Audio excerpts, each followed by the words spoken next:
मैदे की गैस और आंतों की गैस का मसला आजकल बहुत ज़्यादा लोगों को दरपेश है। इसमें हर 10 में से 7 से 8 लोगों को ये मसला दरपेश है। जो मैदे की गैस का इश्यू है, उसका सबसे बड़ा जो रीज़न है, वो है एक्सेसिव एसिडिटी और बिंज ईटिंग।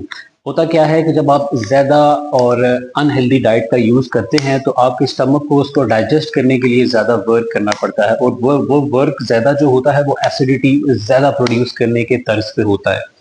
जब आपका स्टमक ज़्यादा एसिडिटी प्रोड्यूस करता है तो उसकी वजह से एक फिनोमेना की वजह से ज़्यादा गैसेस प्रोड्यूस होती हैं, तो वो डकार और बर्ड्स की फॉर्म में जो है वो ज़ाहिर होती है। उसके अलावा जो आंतों की गैस है, उसका जो सबसे बड़ा रीज़न है वो हमारा जो नॉर्मल फ्लोरा, यानी कि जो हमारी आंतों में कुदरती जरासीम मौजूद हैं जो हमारे लिए बेनिफिशियल फ़ायदेमंद हैं, उनका जो होम्योस्टेसिस यानी कि मुतवाज़न है वो ख़राब हो जाता है।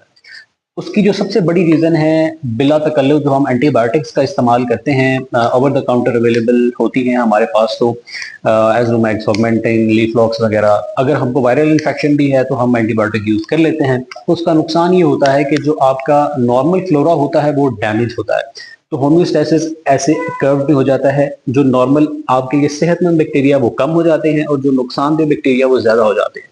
जिसकी वजह से आपकी आंतों में जो गैस की प्रोडक्शन है वो ज़्यादा हो जाती है और उसको आपकी ज़्यादा गैस का इखराज और पेट में जो है वो दबाव महसूस होता है। ठीक है? तो इसके लिए रमज़ान आपके लिए कैसे इसको हेल्प कर सकता है, और रमज़ान के अलावा भी आप इस चीज़ को इस्तेमाल कर सकते हैं, वो है एक प्रोबायोटिक। नेचुरल प्रोबायोटिक्स का इस्तेमाल करें। प्रोबायोटिक्स वो फूड होते हैं जिनमें कुदरती जरासीम आपके लिए, जो आंतों के लिए फ़ायदेमंद हैं, वो मौजूद होते हैं। जो रमज़ान में आप चीज़ अमूमन ज़्यादातर लोग यूज़ भी करते हैं और आपको करनी चाहिए, वो है दही, यानी कि योगर्ट। आप सहरी में चाय की जगह दही का इस्तेमाल करें, इफ्तारी में भी और ओवरऑल भी जो है वो दही जो है वो, जो अगर शुगर के मरीज़ हैं तो वो अनस्वीटेंड यानी कि जो नेस्ले का मीठा दूध दही आता है वो ना इस्तेमाल करें। और भी अगर किसी कंपनी का है तो आप जो ओवर द काउंटर जो दुकानों से मिलता है दही, जो खट्टा होता है अमूमन, उसका इस्तेमाल करें। उससे ये होता है कि नॉर्मल फ्लोरा उसमें बहुत ज़्यादा होते हैं, तो आपका जो होम्योस्टेसिस ख़राब है वो दोबारा होम्योस्टेसिस मेंटेन होता है और आपकी जो गैस की जो इश्यूज़ हैं वो कम हो जाते हैं।